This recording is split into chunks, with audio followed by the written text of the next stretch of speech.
नमस्कार, मैं हूँ वैशाली शेट्टी। मैं हूँ शारदा जायसवाल। आइए नजर डालते हैं देश और दुनिया की तमाम बड़ी खबरों पर। मुंबई के गुजराती बहुल सोसाइटी में मराठी पत्र बांटे जाने को लेकर हुआ विरोध। दरअसल चुनाव प्रचार करने पहुंचे उद्धव ठाकरे गुट के कार्यकर्ताओं ने लगाए एक गंभीर आरोप। पुलिस की मध्यस्थता के बाद खत्म हुआ विवाद।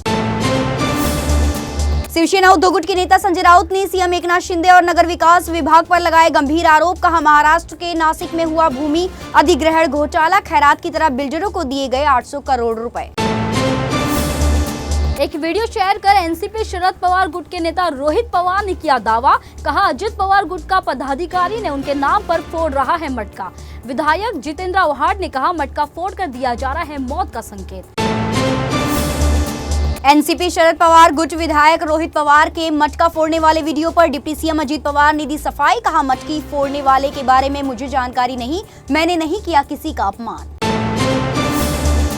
शरद पवार गुट के विधायक रोहित पवार के खिलाफ मटकी फोड़ने वाले रविराज तावरे ने दी सफाई। कहा, वीडियो शेयर कर लोगों को गुमराह कर रहे हैं रोहित पवार। अजित पवार ने केंद्रित किया है लोगों के लिए विकास पर लक्ष्य। रोहित पवार ने अजीत पवार पर लगाए गंभीर आरोप। कहा, चुनाव प्रचार के लिए गुंडों का इस्तेमाल कर रहे हैं अजीत पवार। रोहित के बयान पर अमोल मिटकरी का पलटवार। कहा, रोहित पवार हैं खुद एक गुंडा। तबियत बिगड़ने के बाद शरद पवार के होने वाले सभी कार्यक्रम हो गए रद्द। डॉक्टरों की निगरानी में हो रहा इलाज। फिलहाल शरद पवार की हालत स्थिर, लेकिन डॉक्टरों ने उन्हें 2 दिन आराम करने की दी सलाह। हेमंत करकरे और उज्जवल निकम को लेकर दिए गए बयान पर बढ़ सकती है कांग्रेस नेता विजय वडेट्टीवार की मुश्किलें। दरअसल बीजेपी ने कांग्रेस नेता के खिलाफ चुनाव आयोग से की शिकायत। बीजेपी का दावा, महाराष्ट्र विधानसभा में नेता विपक्ष ने उज्जवल निकम को बताया देशद्रोही। शहीद पुलिस अधिकारी हेमंत करकरे को लेकर महाराष्ट्र में जारी है सियासत। कांग्रेस नेता विजय वडेट्टीवार के बयान के बाद बीजेपी के आक्रामक रवैया पर बोले संजय राउत। कहा, हु किल करकरे किताब लिखने वाले हैं हसन मुशर्रफ का करीबी और उन्हीं से सवाल करे बीजेपी।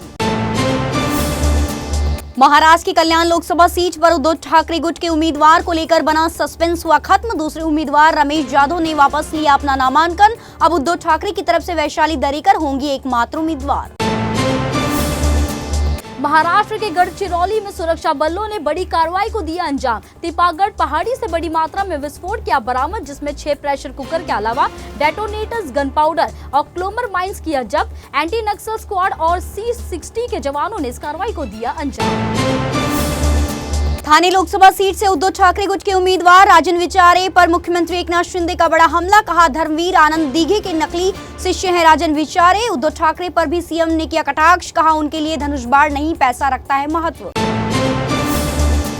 थाने लोकसभा सीट पर महायुति में अभी भी सब कुछ ठीक नहीं। महायुति के पदाधिकारियों की हुई बैठक से नदारद रहे गणेश नाइक। दरअसल शिवसेना के खाते में सीट जाने से नाराज है बीजेपी नेता। मुंबईकरों के लिए आई गुड न्यूज। अंडरग्राउंड मेट्रो के दूसरे फेज के ट्रायल रन की तैयारियां हुई शुरू। कुछ सप्ताह में बीकेसी के बजाय वर्ली तक शुरू कर दिया जाएगा मुंबई की पहली अंडरग्राउंड मेट्रो का ट्रायल रन। CSMT से वडाला के बीच बनने वाले मेट्रो 11 कॉरिडोर का नया DPR जून तक हो जाएगा तैयार। नए रूट के चलते मेट्रो से जुड़ेंगे नागपाड़ा, कॉफर्ड मार्केट और गेटवे ऑफ इंडिया। दक्षिण मुंबई के प्रमुख स्थलों को जोड़ने के उद्देश्य से मेट्रो डिटेल प्रोजेक्ट रिपोर्ट में किया जा रहा बदलाव। पालघर जिले के विरार में तैयार घरों की बिक्री के लिए महाड़ा ने नियमों में किया बदलाव। बोलिंज में घर खरीदने के लिए आवेदक मैच आधार कार्ड और पैन कार्ड दिखाकर बुक कर सकते हैं अपने लिए घर। अब तक महाड़ा का घर खरीदने के लिए आवेदक को पैन कार्ड, आधार कार्ड के साथ ही डोमिसाइल सर्टिफिकेट, इनकम सर्टिफिकेट, शपथ पत्र भी करना पड़ सकता है प्रस्तुत। आर्थिक राजधानी मुंबई से आई दिल को दहला देने वाली खबर। साइकिल पार्क करने को लेकर पिता पुत्र ने 53 साल के बुजुर्ग को पीट कर उतारा मौत के घाट। गिरगांव में हुई इस वारदात के आरोपियों को पुलिस ने किया गिरफ्तार। मुंबई के छत्रपति शिवाजी महाराज अंतर्राष्ट्रीय एयरपोर्ट पर सीमा शुल्क विभाग ने की बड़ी कार्रवाई। 12 करोड़ से अधिक की कीमत सोना और इलेक्ट्रॉनिक सामान किया जब्त। 10 तस्करों को भी किया गया गिरफ्तार। महाराष्ट्र के पुणे से आई दर्दनाक खबर। दरअसल क्रिकेट बॉल लगने से 11 साल के बच्चे की हुई मौत। गेंदबाजी करने के बाद बल्लेबाज ने मारा शॉट तो बच्चे के प्राइवेट पार्ट में लगी गेंद। अस्पताल ले जाने से पहले ही हो गई बच्चे की मौत। बेकाबू होती जा रही उत्तराखंड के जंगलों में लगी भीषण आग। अल्मोड़ा, नैनीताल, बागेश्वर, कुमाऊं और गढ़वाल समेत कई इलाकों में फैली आग की लपटें। सरकार और स्थानीय प्रशासन द्वारा आग पर काबू पाने के लिए किए जा रहे तमाम प्रयास। पौड़ी के डीएम ने वायुसेना से मांगी मदद। दिल्ली के शराब घोटाला मामले में जेल में बंद बीआरएस नेता के कविता को लगा बड़ा झटका। दिल्ली की राउज एवेन्यू कोर्ट ने के कविता की जमानत याचिका की खारिज। शराब घोटाला मामले में के कविता को ईडी ने 15 मार्च को किया था गिरफ्तार।